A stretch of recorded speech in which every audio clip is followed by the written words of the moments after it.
Magandang umaga. Narito na ang pinakahuli sa lagay na ating panahon ngayong araw ng Martes, July 7, 2026. Narito nga ang ating pinakahuling satellite image kung saan may minomonitor pa rin tayong bagyo na nasa labas ng ating Philippine Area of Responsibility.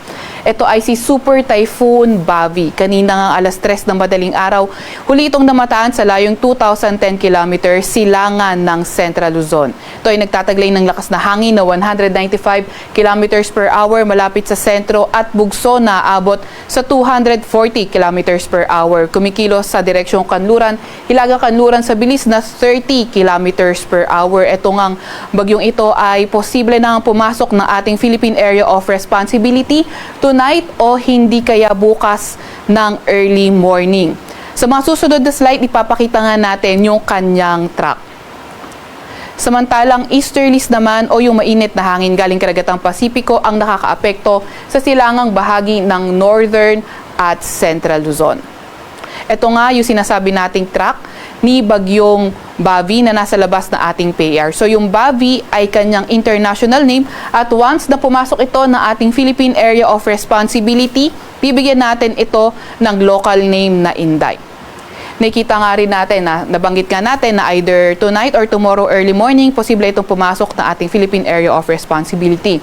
Regarding naman sa landfall scenario, less likely naman yung ating nakikita pero posible pa rin ang close approach nito sa probinsya ng Batanes and not ruled out din yung pagtaas ng tropical cyclone wind signal sa ilang bahagi ng Northern Luzon, posible as early as tonight o hindi kaya tomorrow early morning. So nakita nga natin na sa close approach nito sa bandang Northern Luzon area ay posibleng maging typhoon category ito. Gayon pa man, kailangan pa rin natin mag-ingat kasi nonetheless, posible pa rin magtaas ng tropical cyclone wind signal sa ilang parte ng Northern Luzon at posible pa rin naman itong maghatak ng southwest monsoon o habagat. Kaya asahan natin sa mga susunod na araw yung mas maraming areas affected by southwest monsoon.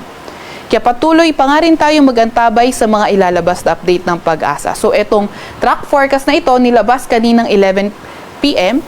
at mamaya 11 a.m. maglalabas tayo ng panibagong forecast track or hindi kaya tropical cyclone advisory. So once na pumasok ito na ating PAR, maglalabas na tayo ng tropical cyclone bulletin. Meron din tayong nilalabas na weather advisory. Ito ay updated kanina alas 5 ng umaga kung saan ngayong araw 50 to 100 mm na mga pag-ulan posible sa may Sultan Kudarat pati na rin sa may Sarangani. Kapag 50 to 100 mm yung mga pag-ulan, yung flooding posible sa mga low-lying areas, urbanized at mga malapit sa river at landslide sa mga landslide-prone areas. And pagdating ng Thursday, yung areas naman na may 50 or posible yung 50 to 100 mm na mga pag-ulan ay sa mga lugar ng Palawan, Occidental Mindoro, Antique at Negros Occidental.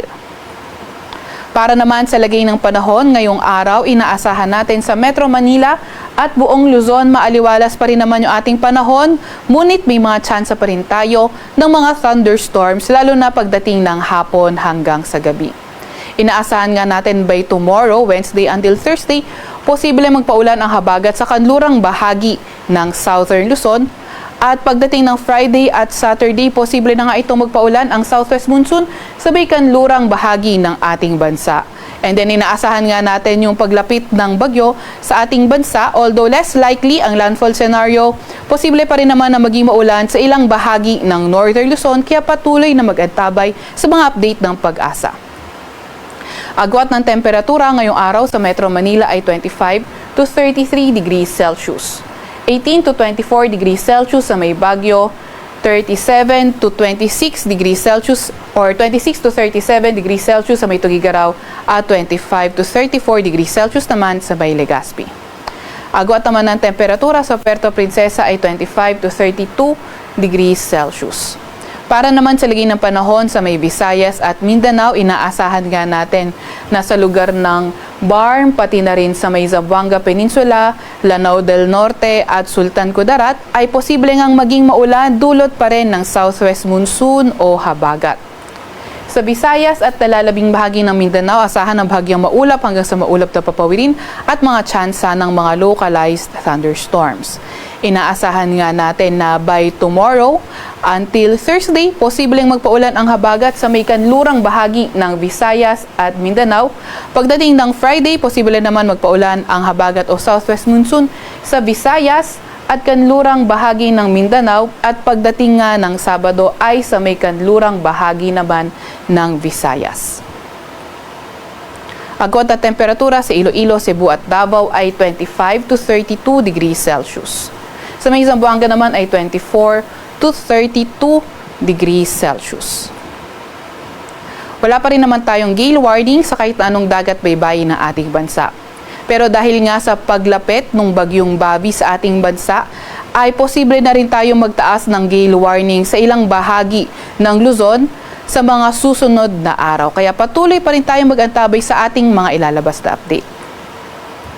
Sa Kalakhang, Maynila, ang araw ay lulubog ng 5:32 ng umaga or sisikat ng 5:32 ng umaga at lulubog ng 6:30 ng gabi.